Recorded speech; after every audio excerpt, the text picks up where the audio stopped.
Welcome everyone to Food on All Tables. I'm Carol McConkey, the Vice President of the Committee on the Status of Women in Geneva, and also a UN representative in Geneva for Latter-day Saint Charities. Food on All Tables, promoting women's rights to food and health in the context of climate change. What could be more important? This meeting on a topic essential to all human life is presented by the Climate Change and Health Task Force of the NGO Committee on the Status of Women in Geneva. I want to thank especially the members of this task force for making this event possible today. We especially thank Sharon Eubank, who is our moderator. Sharon is the president of Latter-day Saint Charities, the humanitarian organization of the Church of Jesus Christ of Latter-day Saints. Latter-day Saint Charities provides emergency relief and long-term humanitarian assistance in 202 countries without regard to race, religion, ethnic origin, or political affiliation. Ms. Eubank offers strategic leadership for future programs, which include refugee relief and support, maternal and newborn care, and clean water and food security. And it does so happen to be the World Water Day today on March 22nd. Sharon is also a general leader in the Church of Jesus Christ of Latter-day Saints and the first counselor to Relief Society President Jean B. Bingham. The Relief Society is one of the oldest and largest women's organizations in the world. The presidency helps provide leadership and resources to 7.2 million members of the Relief Society in 187 countries. Sharon is also the daughter of a meteorologist, and her entire life has been recognition of the impact of major weather events in our environment. Sharon, the floor is yours. Thank you so much, Carol. I love that you brought up that my father is a meteorologist, which is happy for us. I'm very fortunate. I feel fortunate to have the chance to guide this discussion today with our very eminent panel. And I'd like to thank the organizers at the NGO Committee for the Status of Women in Geneva for selecting such a relevant topic. It's food on all tables, promoting women's rights to food and health in the context of climate change.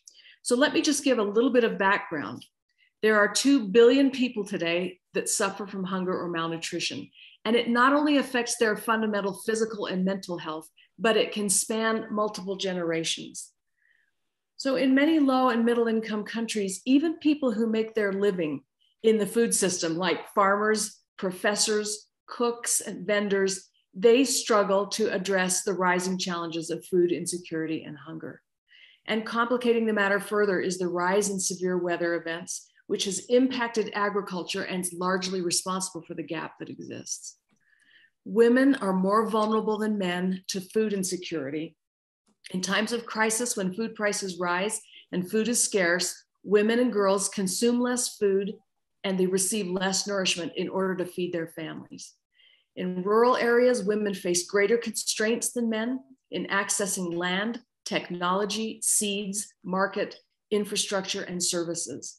And evidence suggests that when rural women have the same access to men to those productive resources, there is significant increase in agricultural output, in immediate and long-term social and economic gains.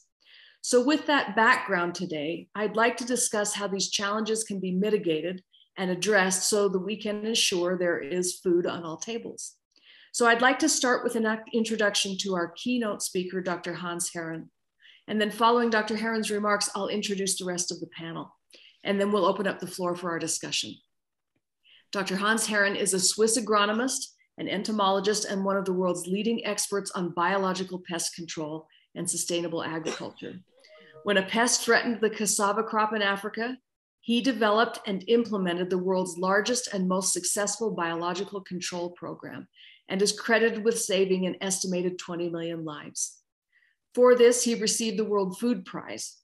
With the award money, he founded the Swiss BioVision Foundation for Ecological Development.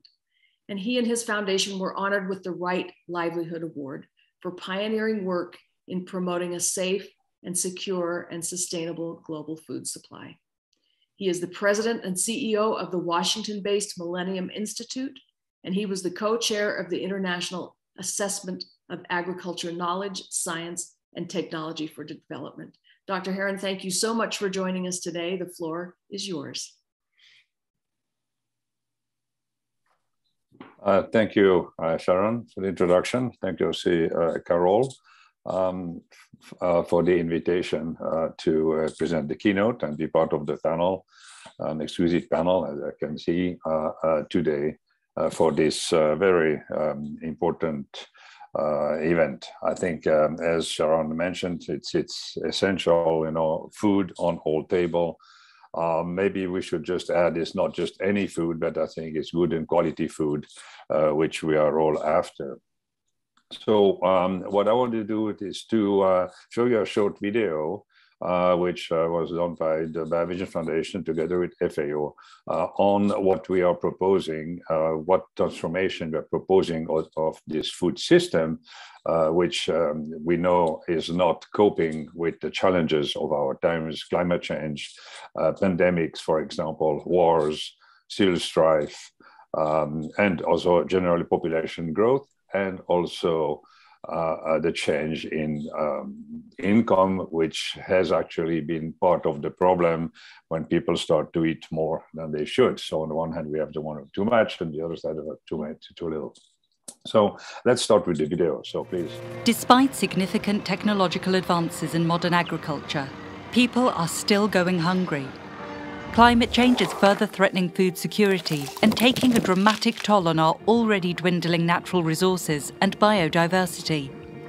We must ensure our food systems continue to nourish us in the long run, while also reducing greenhouse gas emissions. To achieve that, we need to make them more resilient and sustainable. Resilience determines how robust food systems are to changing conditions and external shocks. It is an interplay of social, ecologic, and economic aspects. Food system resilience is defined according to 13 indicators that range from diversity and connectivity to reflection, shared learning, and economic profitability. Since we can only achieve resilience systematically, any missing component weakens it. Based on a comprehensive analysis of scientific studies and 2 case studies in Kenya and Senegal, our report shows how agroecology, as defined by FAO's 10 elements, strengthens resilience and supports a low-emissions pathway. The results show that 3 components stand out in agroecology's resilience-enhancing potential. It promotes diversity of landscapes, of animals and plants, and of practices. Agroecology also builds healthy and fertile soils, for instance, by closing natural resource cycles, ensuring synergies between plants and animals, and reducing the need for pesticide use. It puts people and knowledge at the centre and focuses on local solutions, integrating traditions and heritage and strengthening farmers' networks. The evidence is clear. Agroecology can contribute significantly to climate-proofing our food systems. But it can only succeed when all stakeholders also understand the relevance of the socio-economic dimension and value it accordingly. Our report underscores the existing potential for a climate-resilient transformation of the food system based on agroecology principles. Let's make change happen together.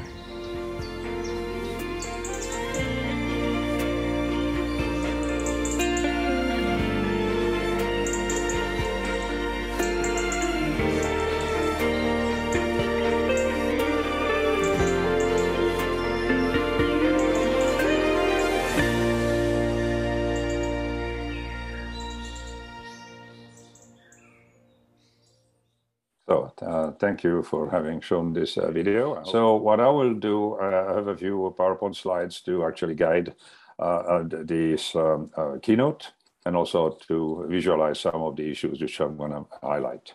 And that we come back to. Yeah, why not you introduce the panelists quickly, and I'll sort this out. Okay, sorry. Let us just flexibly move to that, and we'll come back to it. You'd like to Just to introduce everybody.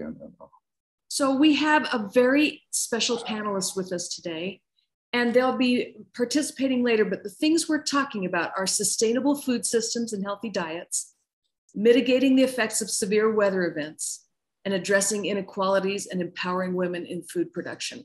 So let me introduce our panel. First, we have Dr. Maria Nera. She's been directing the Department of Environment, Climate Change and Health at the World Health Organization in Geneva, Switzerland since 2005. And throughout her tenure, she has advised policy management in the key areas of environmental health. Prior to that, she served as the Undersecretary of Health and the President of the Spanish Food Safety Agency. And prior to that, she was the coordinator of the Global Task Force on Cholera Control. Would you just wave to us, Maria? Nice to see you. Following Maria, we will have Rio Hada. Mr. Hada is currently the officer in charge of Economic, Social, and Cultural Rights section of the Office of the United Nations High Commission for Human Rights.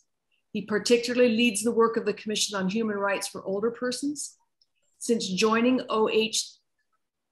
OHCHR in 2000, he has worked on a variety of mandates that promote social and economic development, combats poverty, and reduces foreign debt. So we're very happy to have you with us, Rio. Thank you very much.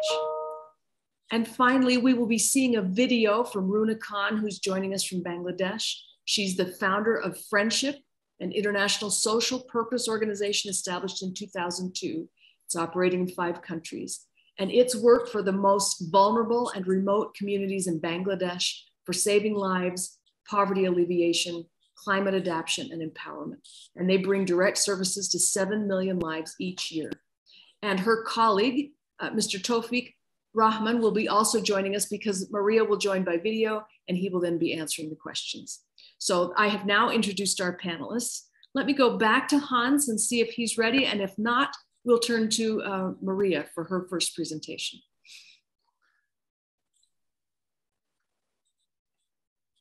Okay, I send the PowerPoint. All right, then Maria, why don't we go ahead with you? You have the floor for 7 minutes, please.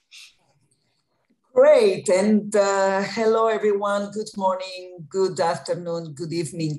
Hans, don't worry, even Gates on one big presentation had a problem like that, so please relax and enjoy. I mean, I think they are testing here our capacity to adapt. And since climate change, adaptation is key. So I think it's fundamental. And as you can see, women, we can play around. So don't worry, we will make this very successful and our participants will appreciate. Actually, you are creating even a kind of, everybody's now so excited about your presentation. You will be very, very good because we are all now waiting for that. I feel embarrassing talking before you, but let me share a few thoughts with you. First, here we are talking about how to make sure that women will advance, how we advance this gender agenda. And here on the climate change, we have a huge opportunity. I know, and I've been repeating many times on behalf of WHO, that climate change is one of the biggest health crises we are confronting. And it's true, I'm not denying that. I mean, climate change is touching everything that is related to health, the pillars of our health.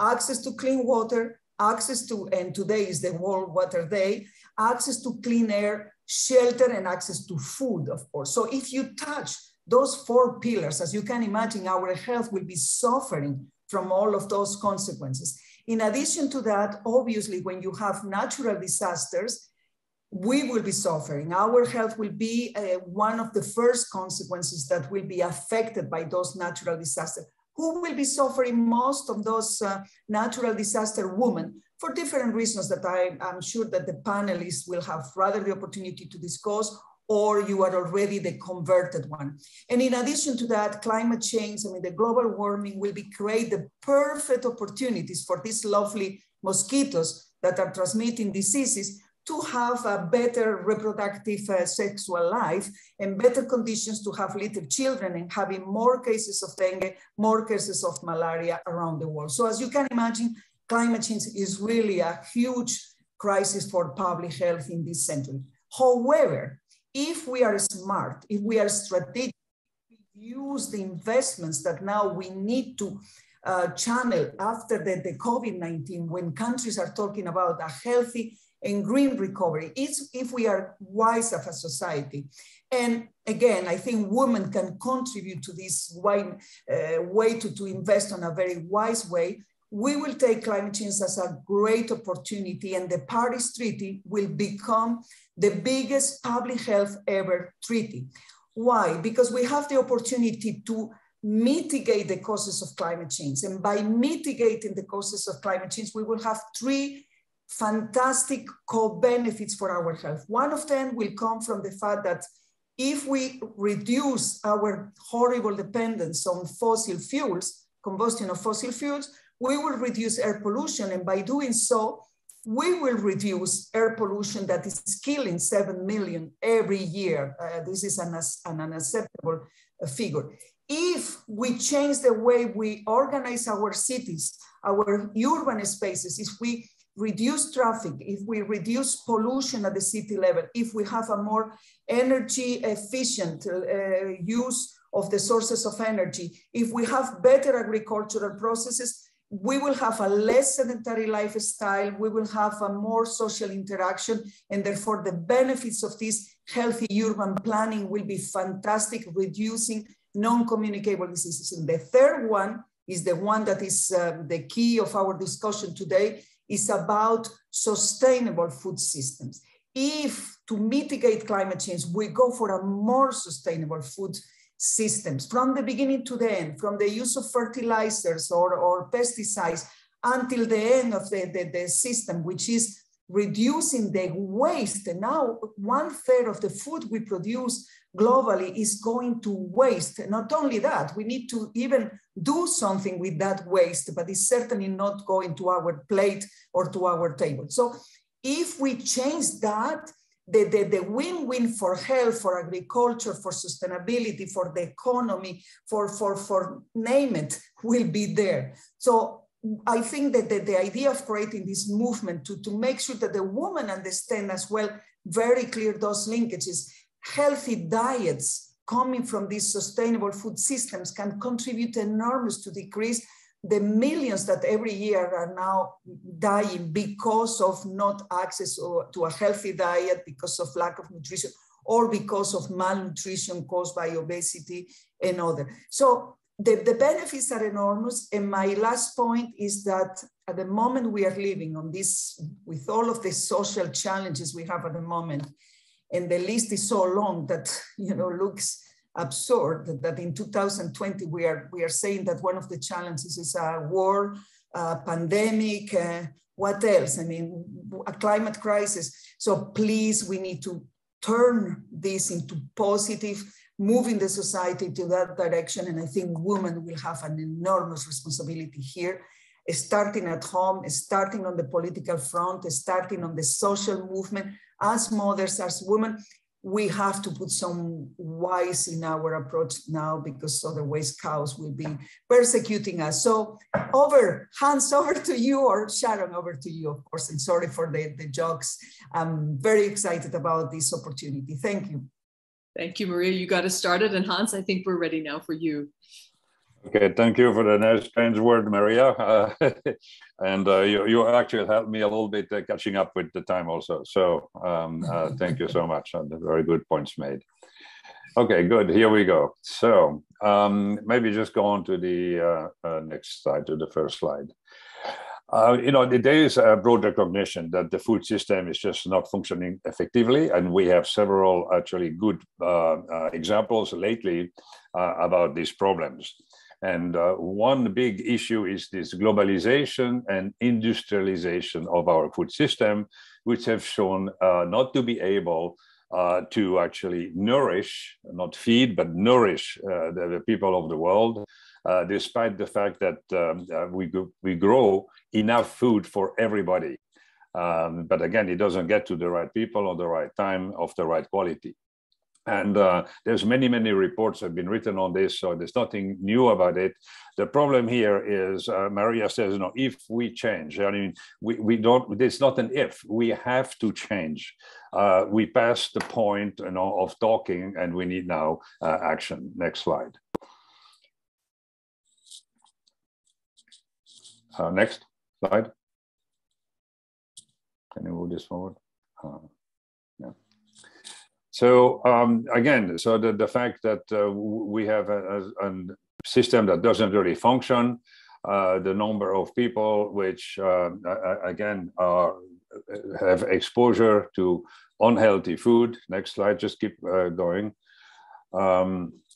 And when we see how many diseases are actually linked to this food system, incredible. It will bankrupt countries, I think, left and right, if we don't change the way we grow our food, the way we process our food, the way we distribute our food, and also the way we consume.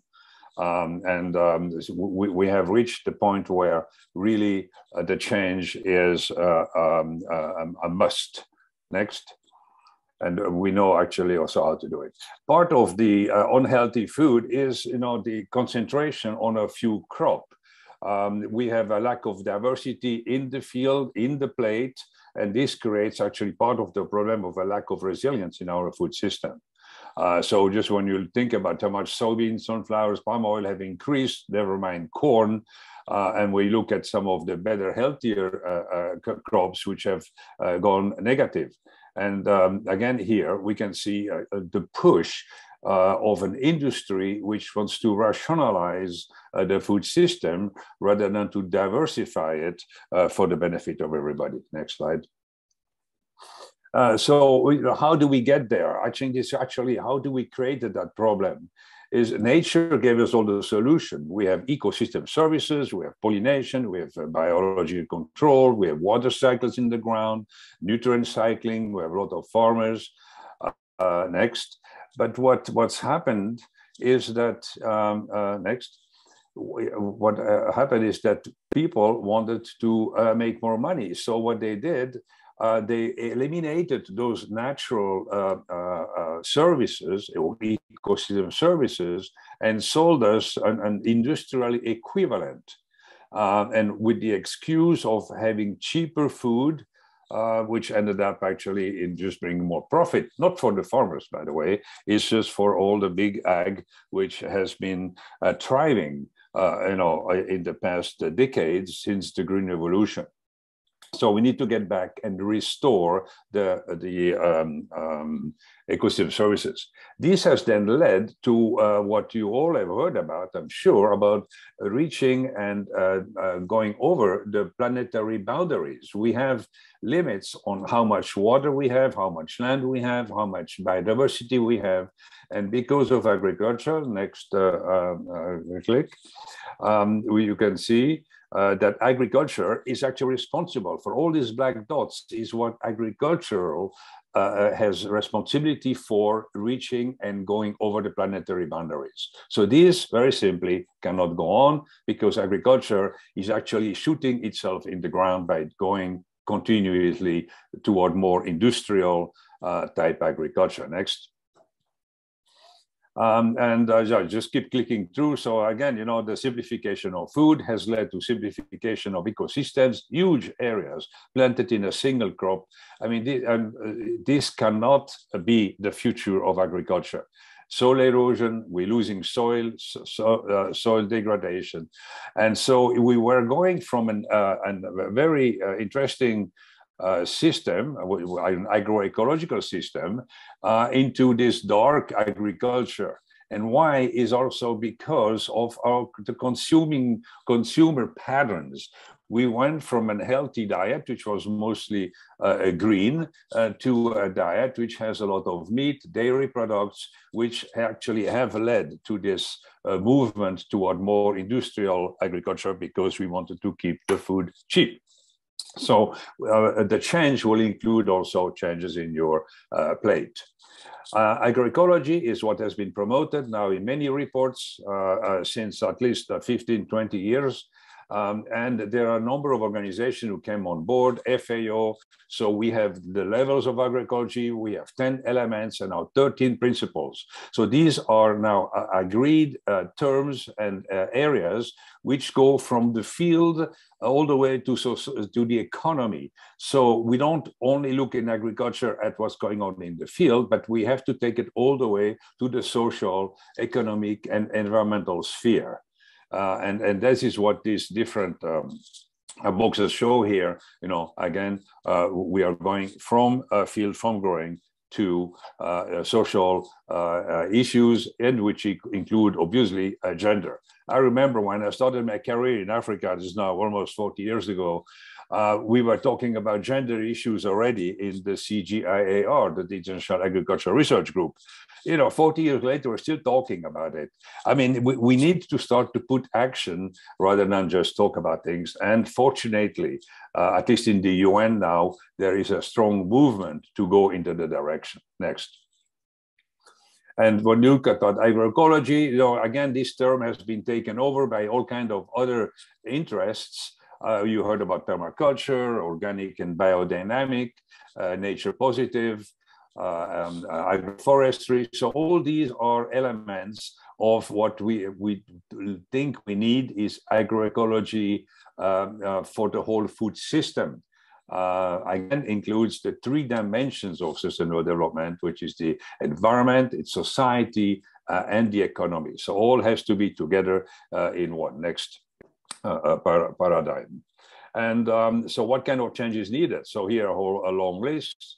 Again, we don't want monocrop and uniformity. We want diversity because we want resilience. We need resilience. We need sustainability, as we just heard from Maria earlier.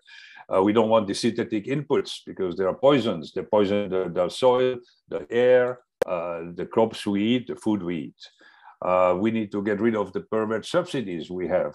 All these billions in subsidies should be used to actually to change the food system, not to continue the old system. Automation is taking over more and more. I think we rather would empower women and the youth to take on agriculture, a mechanized agriculture, sure, but an agriculture which also pays its people well. We don't want animal factories. We want to bring the animal back on the land because it's good for it. Land ownership. Here we have a huge problem with, again, women in agriculture, which own less actually than half the land, the total land, much less, and quite often don't have any rights like inheritance, etc., on the land. So that has to change. The global markets, I think, are out. The pandemic has shown that that doesn't work. Again, we need to start to internalize the externalities. Right now, industrial agriculture is cheap, but only because we, with our taxes, pay all the costs of it, pollution, health costs, etc. So no, they have to be internalized. And cheap food is no longer a solution, as we all know. We need to deal with the inequity in the world, not to have more cheap food, but we have to make sure people can afford it. Next. Next slide. Just keep going.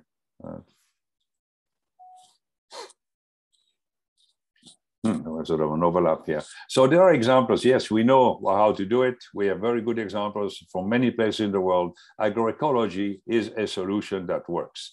And the cool thing about it is that if we were actually to do agroecology, we would tick most of the boxes in the SDGs. And that's very essential. Right now, everybody is concentrated on meeting the SDG targets. And we want to do agroecology. We can really deal with all of them, from greenhouse gas emission, the supply chain, soil erosion, biodiversity loss, water crisis, what are they today?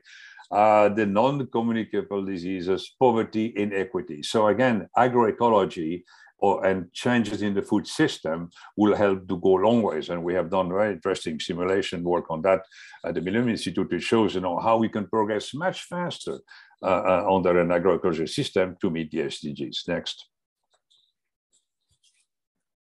Keep going. Yeah, that's just the arrow. Okay. So here again, so if we do that, so through these SDGs, we also deal with the planetary boundary. But somebody stands in the way. Why is it not happening? After so many years of so many good examples, is because is a concentration of power on the food system. And here it's time also, that women take over a whole lot more, and I think things would be a lot better. This expectation of cheap food, we don't want cheap, we want good food. We feed the world narrative. No, we want localized food system where people can actually nourish themselves on a local and regional level. Sure, there will be international trade, but that should be the minimum, not the main point. We need long-term thinking. All this short-term thinking and actually just profit-oriented in the food system doesn't work, as we know. Who benefits is the people dealing with the consequences of bad food, of a bad agricultural system, but not the farmers and not the public at large. And what's the measure of success? Vandana Shiva actually says we should measure health per acre and not kilogram per acre. And that's exactly the way I think we need to start to think differently.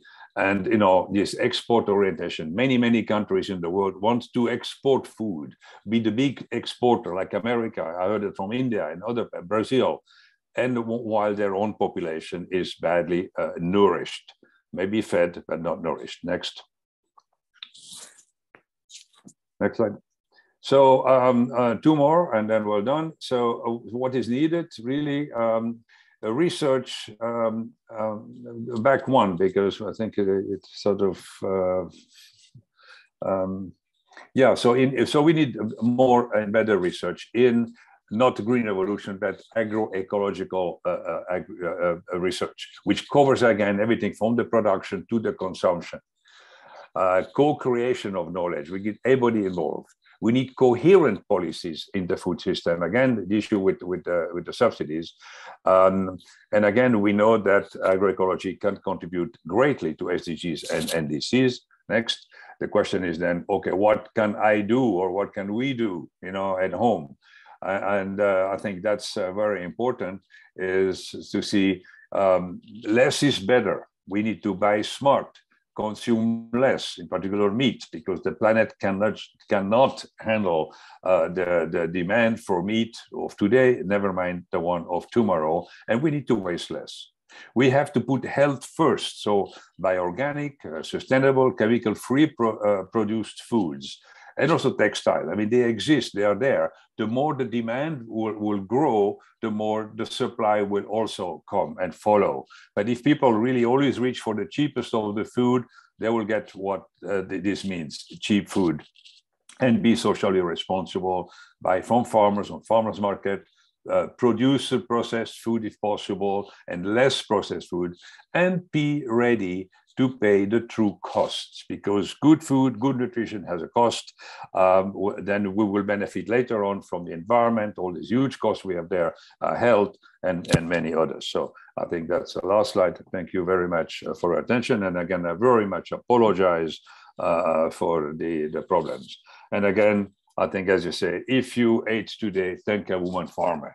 They are there, they do their work in the background, not very well recognized, and mostly not paid. So I think we have a good topic for the discussion. Thank you very much. Hans, thank you so much. That was worth the wait for those slides, because you have tackled the very heart of this topic, and we're very grateful for that. I have a question for you I'm going to ask, but we won't have you answer it. I'll move to our next panelist, Dr. Riohata. But I wonder if later on you will comment on the ways to move away from that profit-driven centralized control, because profit is what's driving it, that's the engine. And so as we make those suggestions that you've added, what would it take to move away from the profit-driven model? So you be thinking about that. And Rio, we would like to turn to you. I have introduced you, but please would you give us 7 minutes of an orientation, and then we'll have some questions for you as well. Thank you very much. And I'm really pleased to join you in this vital discussion on how climate change affects women and girls and how to address these impacts to ensure the realization of their human rights, including the rights to food and health. And I want to talk about rural women and girls in particular here, because they play a very crucial role in maintaining and improving livelihoods and strengthening rural communities. And often they are at the front line of protecting ecosystems and combating climate change. But despite their contributions, rural women suffer disproportionately from extreme poverty and exclusion.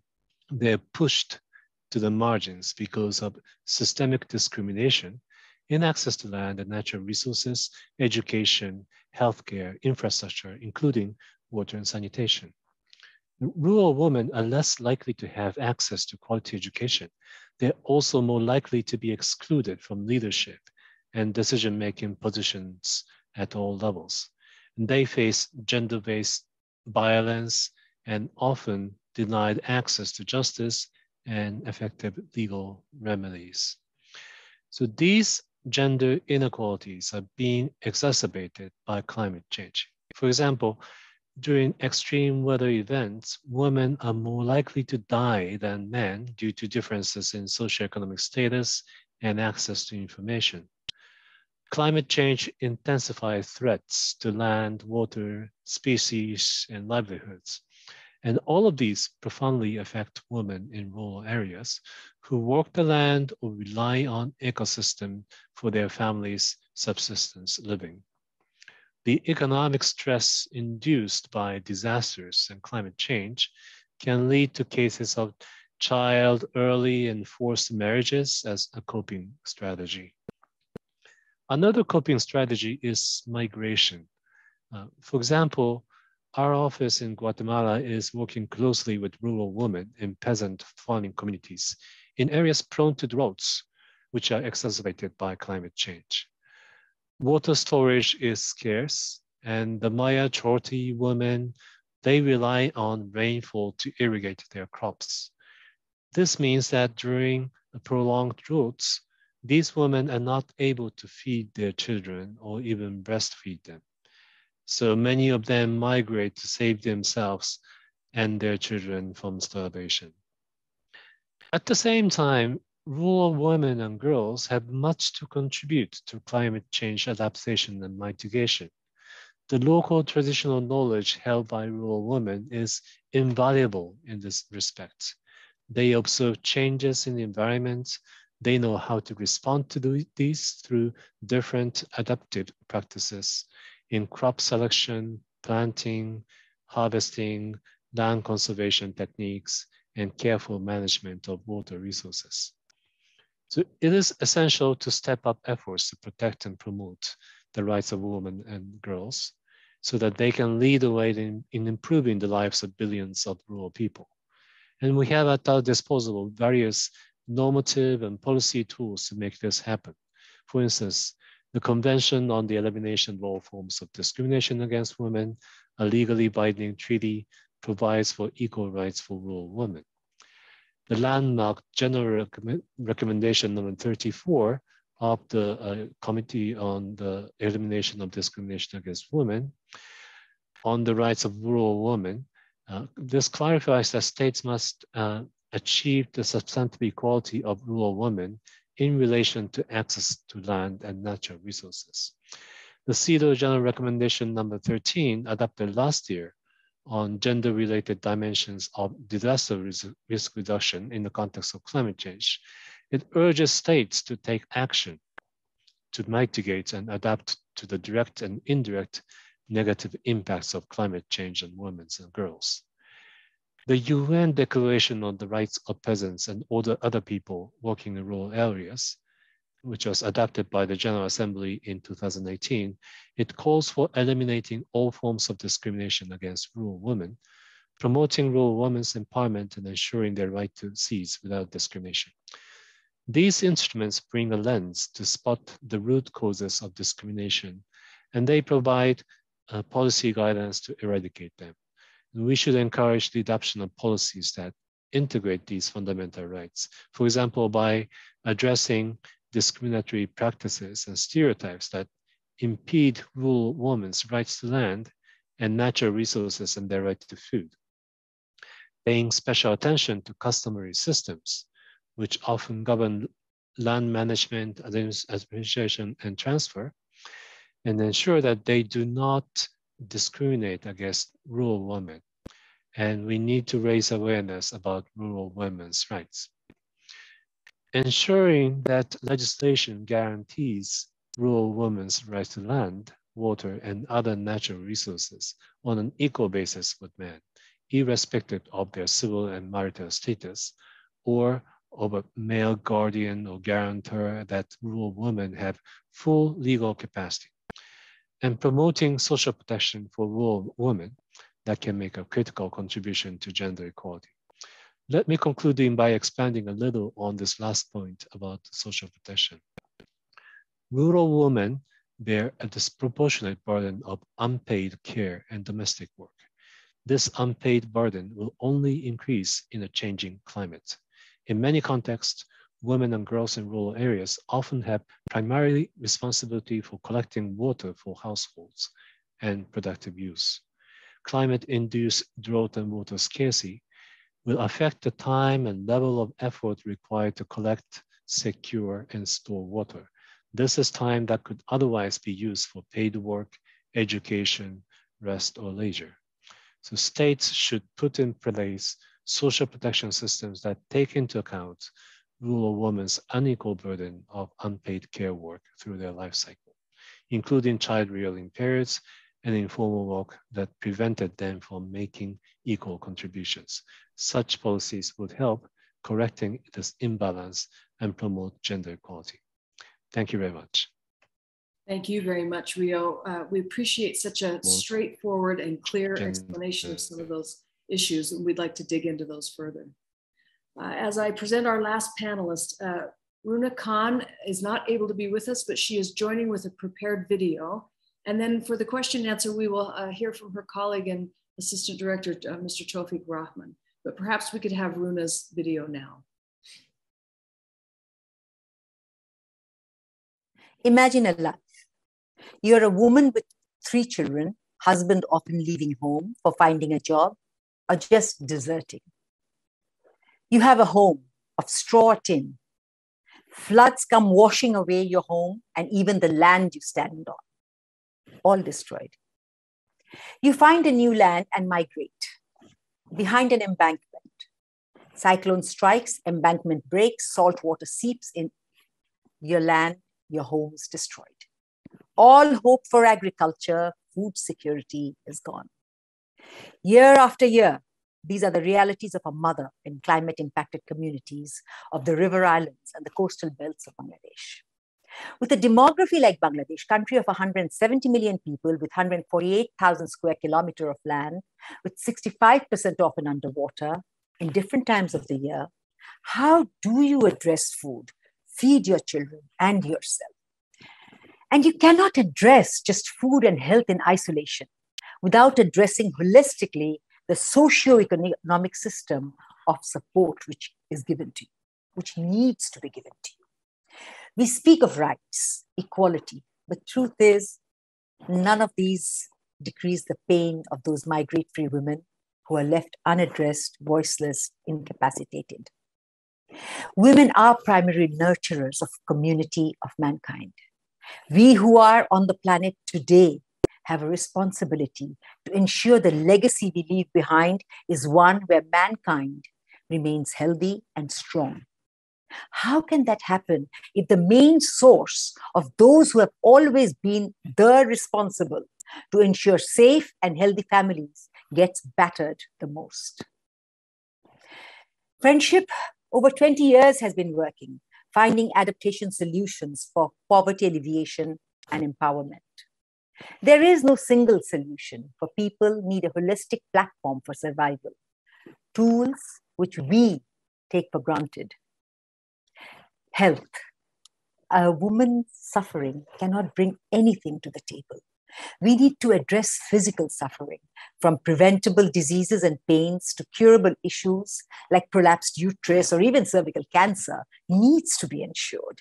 These communities have no possibilities of funds or knowledge to know where to go, even for help-seeking behavior.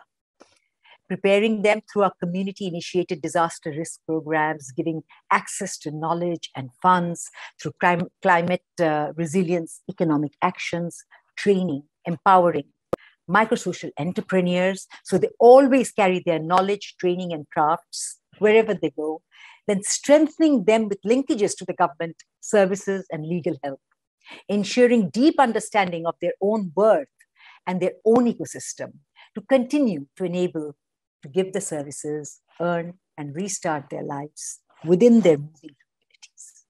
We have to have an integrated system to provide, at the end, the food on the table. Day after day, year after year, this is the reality of our work. Friendship gives direct services to over 7 million people every year, and 85 of whom are women and children.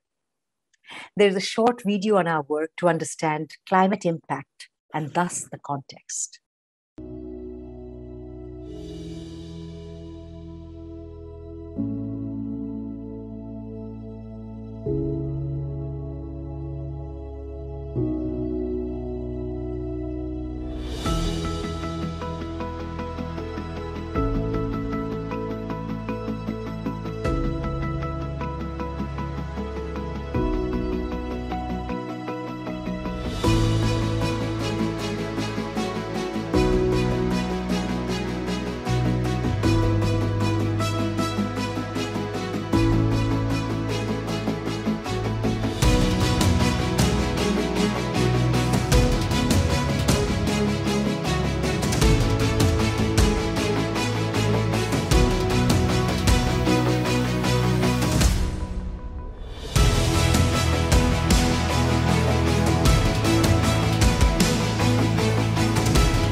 Phulmati, a woman in her 30s, living on Kochkhali Chor in the district of Gaibandha in north of Bangladesh.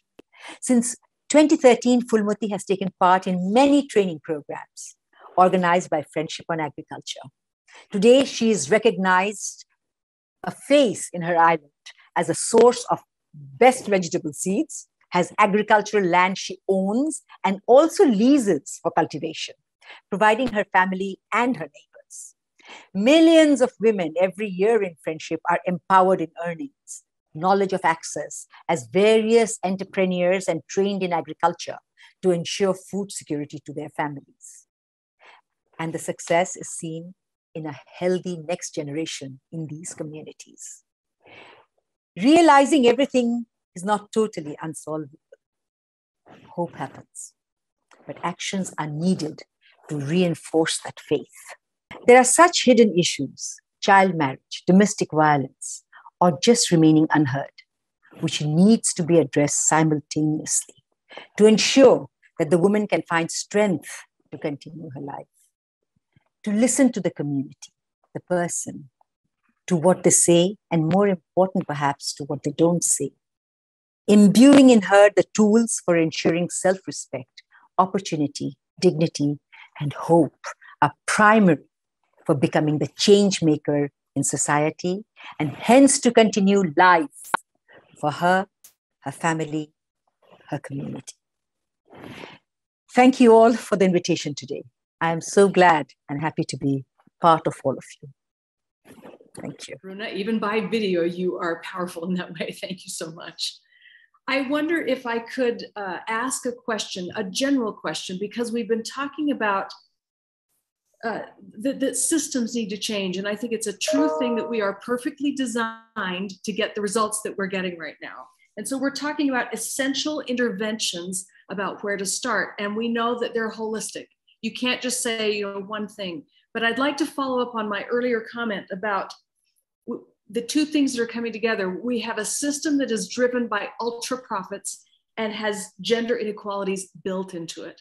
And each of you has discussed certain things. If someone is watching, if someone from a government agency, from an organization, from an individual standpoint, what could be done as the very first steps to start opening up into a new organization or a new system? What are the essential interventions that must be dealt with first? Hans, could we start with you and maybe then work through everyone else? Thank you. Yeah, this is a great question and a big question. But I think that the point was made is that we have to take a holistic approach to issues is important. Way too often, I think people try to deal with one little thing at a time, and by the time that's solved, the other problems have grown bigger and destroy what you started. So that's the one thing. The other one is that we need to start to work on the causes of our problems and not deal with the symptoms. And I think this is the big thing. You know, if you deal with the symptom, you're never finished, because that's good for business, because then you can keep doing it because you don't solve the cause. Taking an aspirin for a broken leg is not going to do anything. You can need a lot of aspirin to avoid you may not feel the pain. Broken leg is still going to be there, and I think that's, to me, an important point. Look and deal with the causes of the problem, and usually there's maybe one cause, more than one cause for a particular problem. So I think that's the one thing, and then we have to start to think also not only holistically but in the longer term. You know, we know everything is connected out there, but we still continue to act and deal with linear and in a linear thinking manner and not in a systemic manner. So that these are underlying issues and problems we have in our economic, social, also environmental system. You know, some people out there, okay, we're just going to save the wolf. Okay, fine, and nothing else is important. No, I think we have to put this all in context and deal with the matters. It is complicated. That's why we have to work together also. This is another point. You cannot do something in your little corner. I think it's important to work more together. So these are some of my first thoughts. I guess we're going to come back later on to the issue of, you know, what to do to change this profit-driven environment. But so I think I come to that later. I'm sure my colleagues of the panel has also some good answers. Thank you. I will come back to you on that question. Maria, you talked about the essential opportunity that is given to us from climate change to change the way we are organized. Would you comment a little bit more on that? Yeah, thank you. And this will bring us again to this issue of holistic approach. If you look at, since we are talking about food and sustainable food systems, if we start from where the food is cooked and prepared for the family, it's prepared by girls or moms that are spending every day around 3 hours to collect the wood or to collect coal or to collect something to cook or to collect water. So we need to start fixing that. I mean, the moment we solve this unfinished agenda of having almost half of the world population cooking like in the Stone Age, I mean, sorry to use that symbol, but this is the case. I mean, you do an open fire and you collect whatever is available to do a fire, and then you cook or you lighten your house or you heat your house, if you can call it a house. But this is the reality for most of the girls at the moment in developing countries. And because of that, obviously, not only they are getting sick because they are inhaling the combustion of these fossil fuels, but they are not going to school. So if you want to talk about gender and do something, a big push, solve this piece, which is fundamental, access to safe water and sanitation and access to clean fuels at the household level, that you will remove an amazing obstacles to why women are not part of a better development and why they are not educated, why they are not empowered.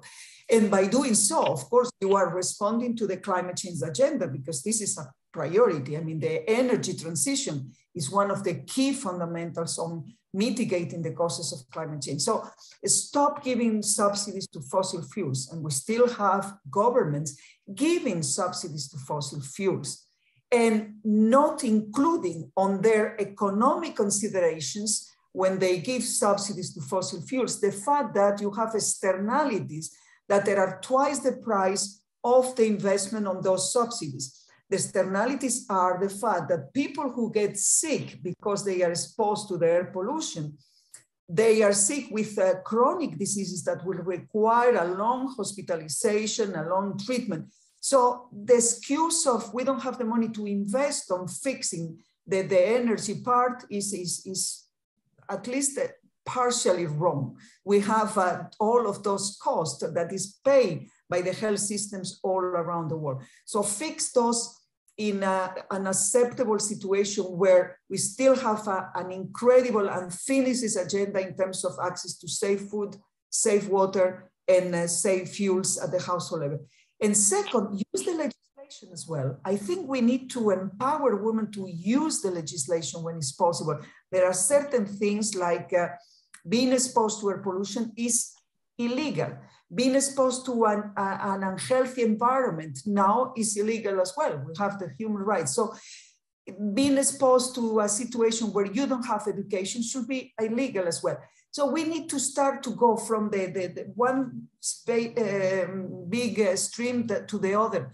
And all of these will have some enormous repercussions. For me, climate change can be one of the opportunities because you see, even the war we have these days is connected to somehow, I don't want to obviously go into that, but the energy issue is there as well. The world is at the moment struggling to see what do we do with our sources of energy. The sooner we go to a transition to cleaner sources of energy, the sooner we will solve the food, sustainable food production and consumption and waste.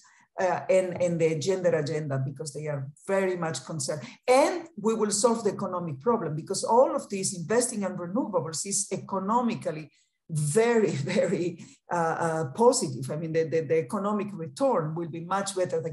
But the ignorance is now, these days, one of the most, and the lack of willingness to really move after the pandemic, we have learned so much. They have so many positive arguments on this eco-agriculture, on the health argument for climate change, for tackling climate change. What else? We have all the arguments. So now it's a question of recovering healthy and greener, and that will be very good for our economy, and the woman will be benefiting enormously as well. Thank you so much, Maria. I wish you had more energy. It's sad that you don't have enough energy for this. I'm just teasing. Tawfiq, you are on the front lines working with 7 million lives in Bangladesh on these very issues that have been discussed. Would you talk about some of the successes you've seen, ways to change this ultra-driven profit model and the gender inequalities? What from your experience would you add? Thank you so much, Sharon. So thank you for your question. So you have seen what Munapa actually said in here, where Bangladesh is a very small country with a huge population. And problem is that Bangladesh has different kind of pockets. Like, for example, if you see one side, you cannot say other side. For example, Bangladesh is having kind of a good GDP per capita, but problem is the different type of polarization and others, where it is really tough to address these kind of things. When we are saying about the 7 million people, these peoples are the most marginalized segment of the country. You know, there are some areas, which area even the land is not static. In every year, there are river erosion and also different type of flood and other things. The land is also washed away. That's why the different flat kind of policies and models that actually not working properly in there. And basically, Friendship actually came with different type of models, which is actually particularly for that areas. And based on that, we have used that kind of models in area. Like, for example, if we say about the schools, we have our prefabricated schools, which can be shifted in the time of river erosion and other. In the same name, we can take that thing to other areas. You will be very amazed to see that the first solar panel village actually developed by Friendship, even it is in the island. It is in the island where we have actually given the solar powered electricity to every household. In the river eroded this island, you'll not find even electricity. So when it is evening, that is actually done. When if the children has to get the education, if they have to do any kind of small business, they cannot do after evening. So we have to also do this kind of things in there. And I am, as you have already said about the success stories, there are many, I would say. Like, for example, if we say about the health, our mobile health hospital facilities, it is actually giving the services in the remotest part where even there is no doctors, there are other not any kind of health facility, even there is no like clinics. So we have actually started our satellite clinics in there, where in 3-tier systems we have given in the doorstep health services. And also for the other kind of surgery and other things, we have given that thing in the hospital shape.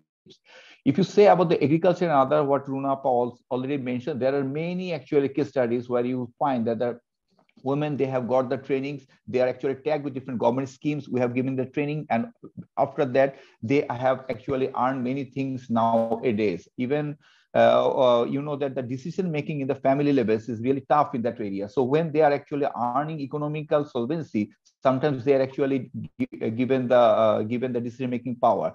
In the coastal belt and the other areas, when we have started work like 20 years ago or 14 or 15 years ago, in that time we have found the women are not actually coming out. They don't actually raise their voices. Now, if you go there, you can find that even the different type of groups and others, they are actually bargaining with the local government and others, so get the government subsidies or any kind of like safety net services. So this kind of things actually happening in there. And the most important thing, you know, that in Bangladesh or this kind of countries, entitlement is very much important issue. Like if you have resources in the country, but if you don't have the entitlement on that, you cannot get these things.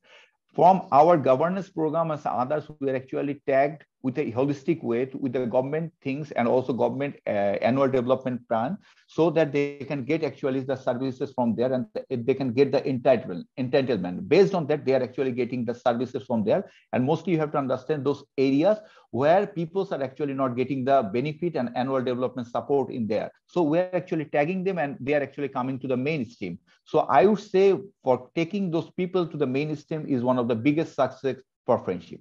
Thank you.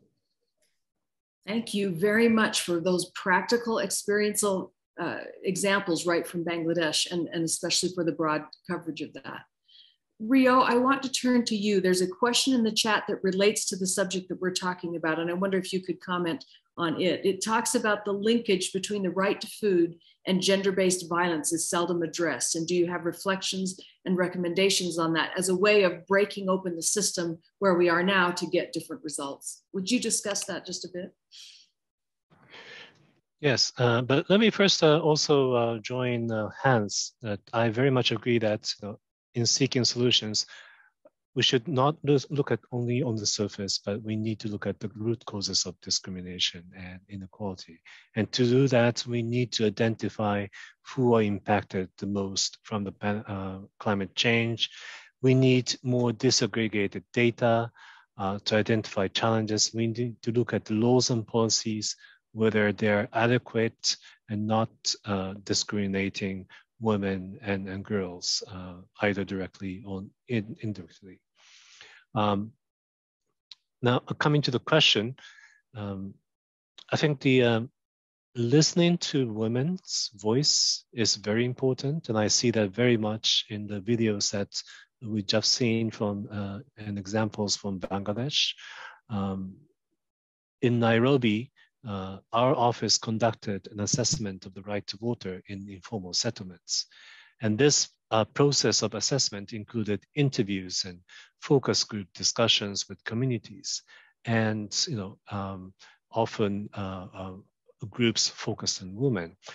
And the issues came up from those group discussions were really amazing. It's not just about the right to water or right to food itself, but it also connects with all other human rights. For example, the women were saying that they don't have time during the day to collect water, so they have to go collect the water at night.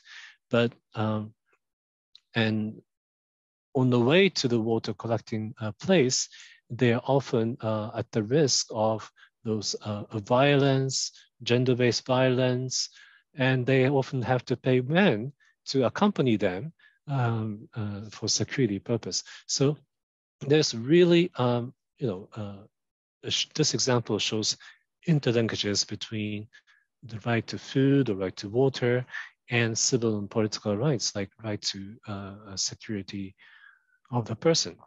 But coming back to this empowerment issue, I think the important point is here that we really need to listen to the women's perspectives in informing laws and policies.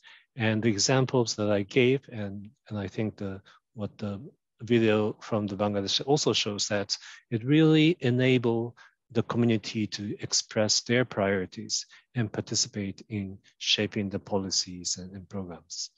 Thanks very much. Thank you very much for handling multiple questions in a very focused answer.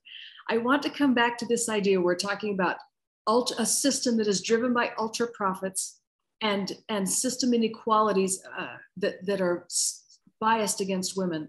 And Hans, I want to come back and ask you about those ultra profits. And there's a linkage to this in the chat. Someone has talked about there are countries that are moving away from a profit-driven model to a well-being driven model. And interestingly, countries are often headed by women and their voices are heard at the policy level. So the examples are, what do you think of the transition to well-being economies that a few governments have initiated, Iceland, Finland, New Zealand, Scotland, and Wales, and breaking open that ultra profit-driven model? Would you discuss that or just comment upon that? Yes, I think these are really great examples of where we need to go.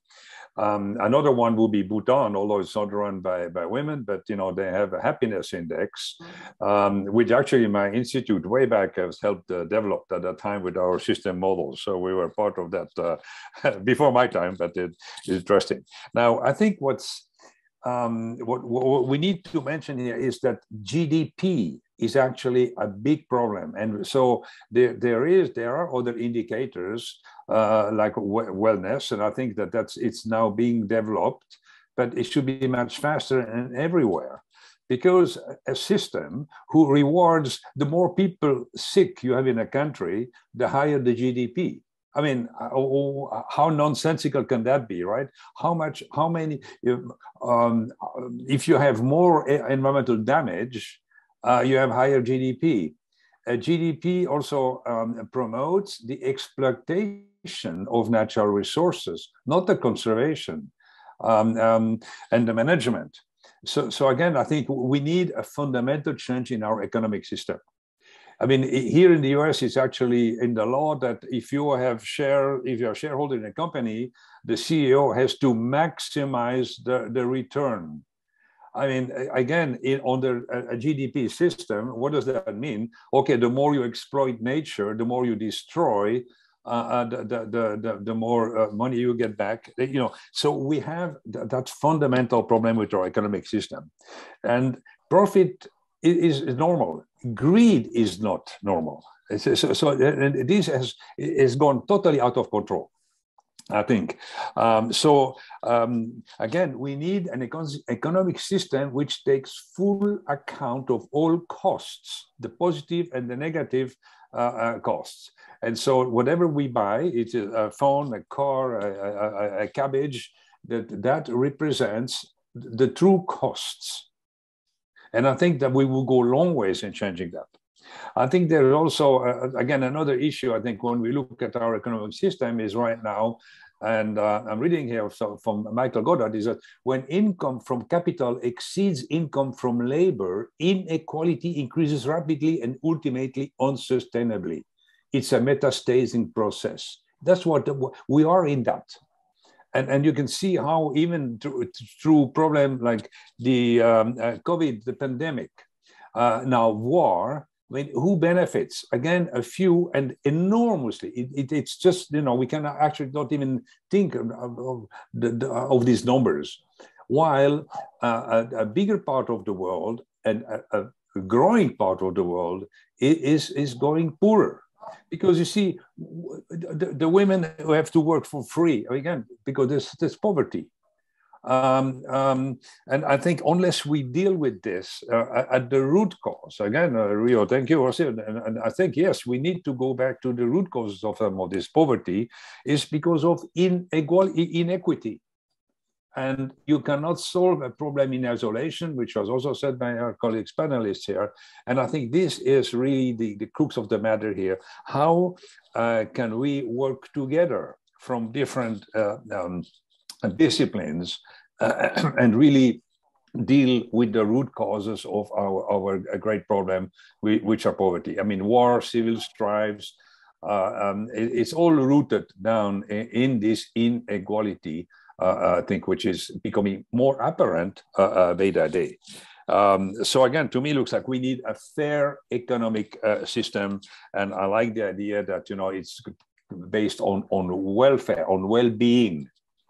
and not on maximizing a profit just for a few. So to me, it looks like these are the example you mentioned, Sharon, are very good ones, and I hope that more will come. And I think, again, maybe it is so that more women need to take the helm of many countries. Hopefully, things would get a whole lot better fast. Thank you. Thank you for bringing up Bhutan onto that list as well. I like the happiness index. I just want to open this up to the rest of the panel for just brief comments. Would you comment on anything that Hans has shared, or this idea of changing what we value, the way the system is set upon values, and changing the value proposition to something different? Anyone like to comment? Please, Mr. Hada. So on this very point about changing the profit-seeking model, another example, which I just mentioned in passing, is about the right to seed. In many parts of the world, the laws and regulations are actually designed to promote the agriculture industry and the promotion of commercial seed systems. And these are posing a threat to the peasant seed systems and agrobiodiversity, because for thousands of years, the small-scale farmers have developed, exchanged, sold seeds based on traditional knowledge. And these customer practices remain very essential to the rule of women's and peasants' right to food, as well as to global food security and biodiversity. Thank you. Thank you. Maria? If I may, Sharon, I think the example I was using before on the subsidies to fossil fuels is again another example of not calculating the real cost. And I think we have many like that in the case of the health consequences of certain decisions in the name of economy. We need to consider health and a healthy life and well-being as a global common good. And if we do it that way, maybe the real cost will be, and the externalities associated with certain decisions will be considered. I think we all remember as well this decision to promote diesel cars because they were good to reduce greenhouse gases emissions, without considering that, you know, by mistake, the emissions of the combustion of those diesel will be very harmful for human health. So for us, a kind of health impact assessment in all policies will be the way to move into that. That's why we keep talking about the healthy, green, and fair transition. And I think, Hans, you touch a very important point in terms of, if you look at how many of the ongoing conflicts or population displacement, massive migration, or war are not related to those terrible inequities that are now expanding. Instead of closing the gap after the pandemic, we were all trying now to close that gap.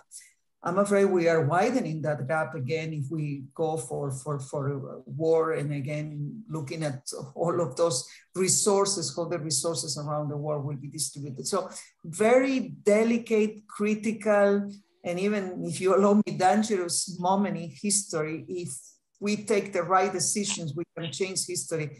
If not, I'm afraid the consequences can be very, very negative. We are on a critical moment. Thank you for mentioning what a critical moment. Yes, it's such a critical moment right now for this discussion, for holistic approaches to look at systemic change and the things that we value. Our time is so close to the end, and I've just enjoyed this. It's gone by so fast. I want to just say I've been thinking about my own organization of Latter-day Saint Charities and trying to tackle things like child malnutrition in holistic ways, trying to assure equal access to resources and valuing the voices of women as farmers and leadership in agroeconomics. But I want to bring up a simple idea, because as we get to the point of our conclusion, I want to focus on what can individuals do to take the first steps. I want to challenge and commit people to take some action as we are leaving. And I'm thinking about people need emotional investment in order to change, especially change that goes against perhaps their profit model. And so how can we engage emotionally in this cause?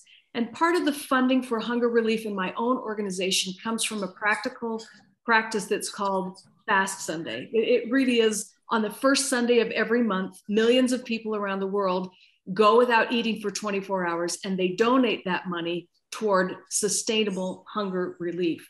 But it's an emotional response or an empathetic response so that I don't eat for a short amount of time so that I feel solidarity and a practical giving to somebody who is not able to eat. Now, fasting is common in many faiths and traditions as a spiritual and a physical practice. But this kind of a thing engages people spiritually and emotionally in these issues. And I wonder if we could talk about, are there things that you can recommend that would help us engage in this, not intellectually, but practically, emotionally, ways that we could commit to that would begin to change the systems that we have in a holistic way? Each of you, could you mention one or two things that people who are listening might begin to practice that would make a difference in the way we emotionally feel this? Because it will not change. Politics and systems will not change until we emotionally engage in this. Please, could we start with Rio? Yes, I think my key takeaway after listening to this excellent panel is really the one on empowerment. So I would really suggest that we involved women and girls in seeking solutions. They need to be empowered as rights holders and agents of change to shape their future. So that will be my takeaway. Thank you.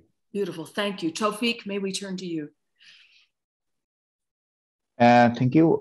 Basically, you know that I am heavily working with women empowerment in the areas. So basically, I am going to do in the many schools, basically.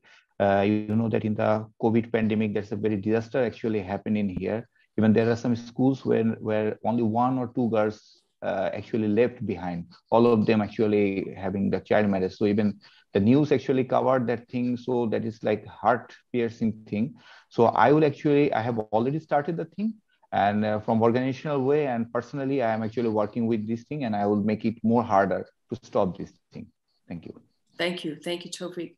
Maria, you already mentioned just changing the way that women collect water and cook for food. Would you add other things? I think maybe green is good for health and for gender. If we could spend at least 1 day a month on a rural environment to, again, remember how we produce food, how important is the way we treat it, we consume it, not to waste it, what it takes to really the contact with nature, I think it will be very good to all of us.